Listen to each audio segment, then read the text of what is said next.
everyone, welcome to this video about how to simplify negative numbers with exponents. I'm really excited to share this with you, and before we get started, I want you to take a couple deep breaths to help you relax and get into a really comfortable mental state before we start working on the math so that it can make the math really easy for you. So take a couple deep breaths, give yourself a little bit of love, and let's make this math easy.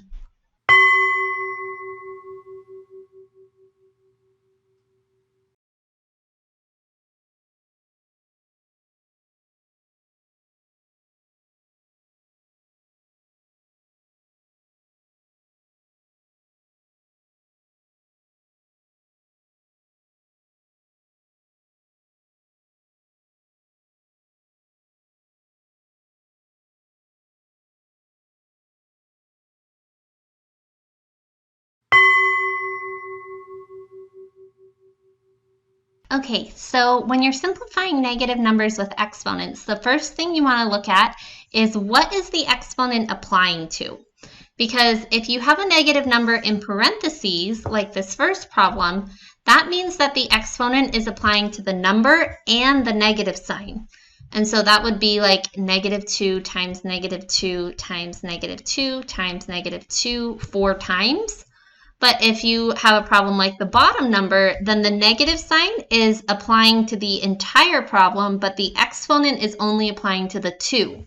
So it would look more like this. You would have -2 times 2 times 2 times 2, which ends up giving you a very different answer, because in the first problem, when you do a negative times a negative, that makes a positive. And then a negative times another negative makes a positive, and you end up with a positive number times a positive number, which equals a positive. And the number that would go with it would be 2 to the 4th power, which is 16, I believe. And so your answer would be positive 16.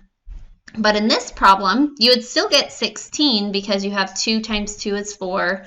And then, 4 times another 2 would give you 8, and then 2 times 2 would give you 16.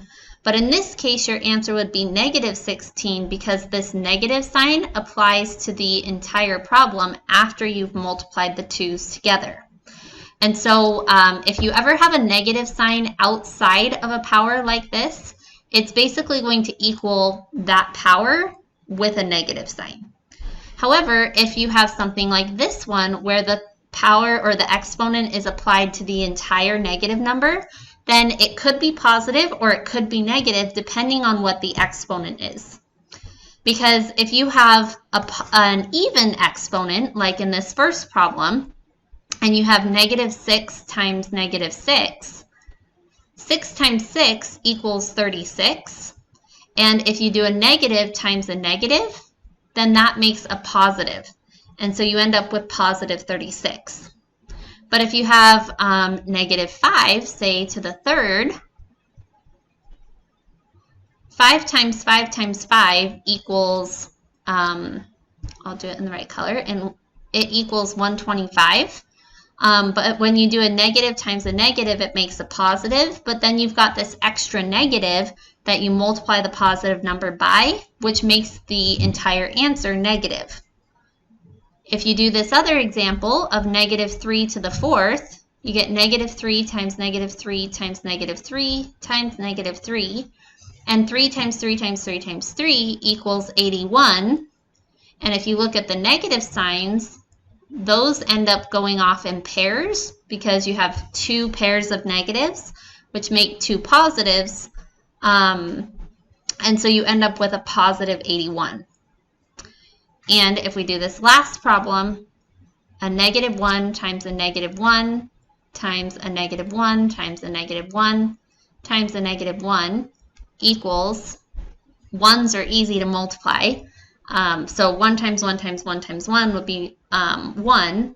And if you look at the signs, you'd get a positive from those 2 negatives, a positive from those 2 negatives, but then you have this leftover negative, which would apply because you'd have a positive times a negative, and you end up with an answer of -1.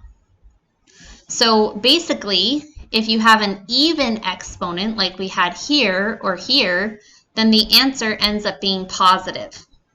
If you have an odd exponent, like we had here or here, then your answer will end up being negative. And that's just because even exponents means that you're going to have an equal number of negatives that can pair off, versus an odd exponent, you'll have pairs of negatives, but then you'll have one leftover negative, which ends up making the entire problem negative. So basically, if you have no parentheses at all, then the answer will be negative. But if you have the negative number inside of parentheses, then it will depend on whether you have an even or an odd exponent. If you have negative exponents, this is kind of a more advanced problem, but if you have negative exponents, remember that a negative exponent doesn't actually have anything to do with negative numbers.